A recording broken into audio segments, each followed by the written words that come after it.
5 hakim itu memutuskan bahwa tidak ada barang bukti karena kekurangan saksi. Kan itu dalilnya kan.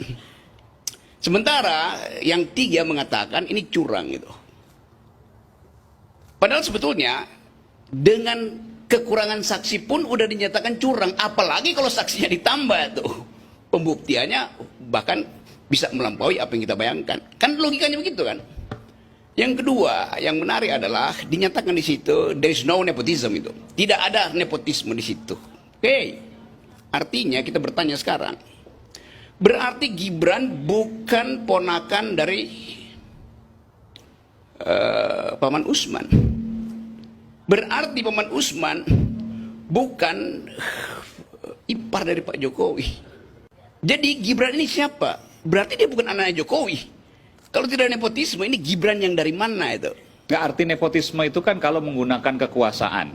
Tapi kemarin disebutkan tidak terbukti kekuasaan. Bukan, enggak, itu nggak ada urusan di situ. Nepotisme artinya ponakan, nephew. Kan bahasa Inggrisnya begitu kan?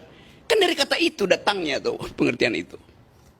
Artinya ada politik keluarga di situ. Itu gampangnya secara generik kata nepotisme artinya ada politik keluarga. Itu artinya di dalam kesimpulan akhir tidak ada hubungan keluarga antara Jokowi dan Gibran. Jadi bagus juga keputusan Mahkamah Konstitusi. Hubungan biologisnya dibatalkan. Kalau begitu pertanyaannya, Gibran siapa? Keputusan itu diputuskan oleh 5 hakim dengan jari-jari yang bercincin berlian. Inti dari keputusan Mahkamah Konstitusi, kekurangan saksi. Sebelumnya dia bilang saksinya kami batasi. Coba logikanya bagaimana?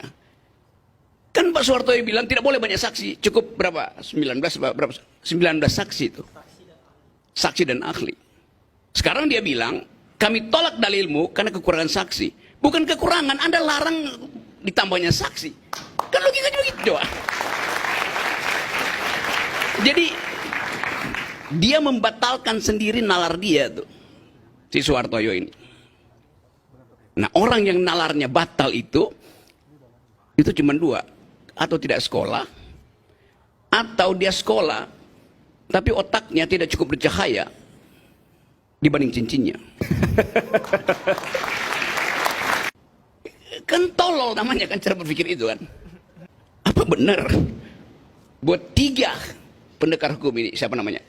Saldi Isra, Arief Hidayat, Mbak Eni itu betul-betul dari datang oleh karena kesadaran diri dia, atau sebetulnya ada desain juga yang menyebabkan mereka disenting.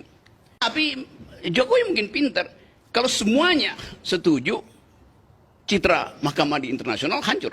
Kan ini menjadi tudingan, fitnah dan lain sebagainya. Bukan, karena itu saya bilang saya mesti bikin hipotesis itu supaya orang jangan terlalu puji-puji itu.